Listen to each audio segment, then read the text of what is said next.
क्या topper distracted होते हैं? आंसर है यस, बिल्कुल होते हैं। तो आखिर टॉपर्स इस डिस्ट्रैक्शन को खत्म कैसे करते हैं? तो देखो, टॉपर्स का डिस्ट्रैक्शन है ना, 2 स्टेप के अंदर होता है, जिसका स्टेप नंबर 1 है माइंड सेट। इमेजिन करो 2 स्टूडेंट। पहला स्टूडेंट ये सोचता है कि मुझे 7 बजे से पढ़ना स्टार्ट करना है।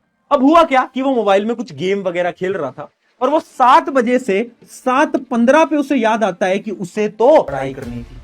अब अगर वो स्टूडेंट एक एवरेज स्टूडेंट होगा ना, तो पता है वो क्या सोचेगा? वो ये सोचेगा कि यार मेरा तो पूरा का पूरा टाइम खराब हो गया, मुझे तो 7 बजे से पढ़ना था बट अब तो 7:15 हो चुके हैं। कि एक टॉपर पता है क्या सोचेगा? वो ये सोचेगा कि ठीक है, मैंने अपने 15 मिनट खराब कर लिए बट मुझे अपना आगे का समय अब खराब नहीं करना है, मुझे अभी से पढ़ना स्टार्ट करना है। और वो टॉपर क्या करेगा? इसी 7:15 से पढ़ना स्टार्ट कर देगा। और यही आपका सोल्यूशन है, माइंडसेट। तो आपको ये माइंडसेट लाना पड़ेगा। हर वर्ग का बच्चा है, कोई ऐसा बच्चा होगा जिसमें शायद एग्जाम देने के लिए जो अपनी पूंजी लगाई होगी वो फिर से कहां से रिवैल्यूएट करवाए।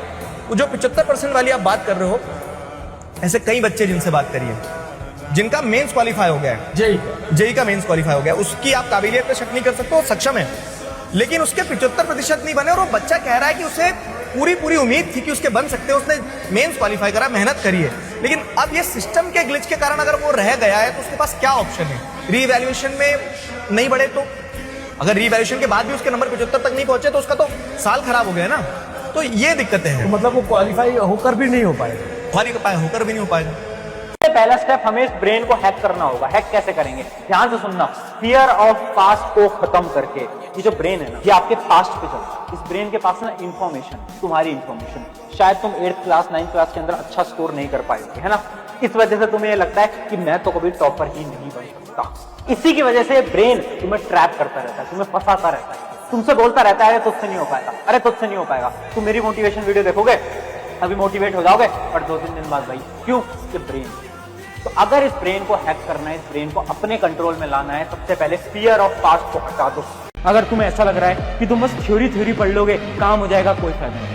पढ़ रहे हो तो डीप पढ़ो, क्वेश्चन प्रैक्टिस करो, प्रीवियस ईयर क्वेश्चन करो, थ्योरी पढ़ो, एनसीईआरटी पढ़ो। अगर ऐसे पढ़ सकते हो तब ये चैप्टर को कंप्लीट कर लो, क्योंकि अभी तो तुम पढ़ लोगे ऊपर से, बाद में जब बोर्ड एग्जाम आएंगे, बोर्ड एग्जाम में तुमसे डीप क्वेश्चन पूछे जाएंगे, तब क्या करोगे, है ना? या फिर क्लास 9th वाले जो स्टूडेंट है, उनके स्कूल के एग्जाम होंगे, फाइनल एग्जाम, तब क्या करोगे?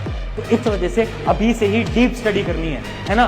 तेज भागने के चक्कर में ये मत सोचना कि ऊपर से पढ़ लेते हैं, नहीं, वो नहीं कर, ठीक है? जिस दिन आपकी प्रायोरिटी पे 95%, 98% आ जाएगा ना, आपको फर्क भी नहीं पड़ेगा कौन सा त्योहार आ रहा है, किसका कहाँ पे क्या चल रहा है, कुछ फर्क नहीं पड़ेगा।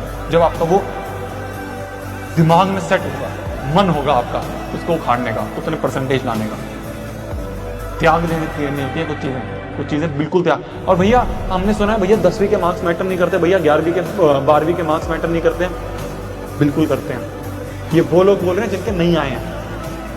पहले आप उखाड़ लो, फिर उसके बाद बोलना। मैं सिर्फ आपको बोल रहा हूँ कि जब लो तो उसे अच्छे से करो। हर साल बच्चों को, हर साल सीनियर्स को सजेस्ट करता हूँ, उनके बहुत अच्छे नंबर आए हैं, उन्होंने फोड़ा है, आप भी फोड़ सकते हो। एनसीईआरटी कंप्लीट करो, उसका सिलेबस कंप्लीट करो, उसके बाद ये सैंपल पेपर क्वेश्चन बैंक्स करो, बहुत अच्छे से आपका एग्जाम निकलेगा। पर अब उठ जाओ, अब ये बहाना नहीं लगाना है कि भैया यार 1 महीना और 2 महीना और 3 महीना और, बहुत बेकार हो जाएगा। 100 आउट ऑफ 100 सिक्योर करने वाले बच्चों का डेटा देखेंगे 2026 में। केमिस्ट्री में 1061 बच्चों ने 100 में से 100 सिक्योर कराए। बायोलॉजी में 1334 बच्चों ने 100 में से 100 सिक्योर कराए। फिजिक्स में ये नंबर मात्र 96 है। और इत्तेफाक कि इस बार का फिजिक्स का पेपर पिछले बार के फिजिक्स के पेपर से बहुत आसान था। पिछले बार फिजिक्स के पेपर में बच्चों ने रो दिया था एग्जाम सेंटर से बाहर निकल के, और ये जग जाहिर है, आप टीचरों से पूछ लेना, बच्चों से पूछ लेना। उसके बावजूद भी पिछले बार 100 में से 100 हासिल करने वाले 274 बच्चे थे, और ये पहली बार ऐसा हो रहा है कि मात्र 96 बच्चों के ही 100 में से 100 आए हैं। तो कहीं ना कहीं तो दिक्कत है।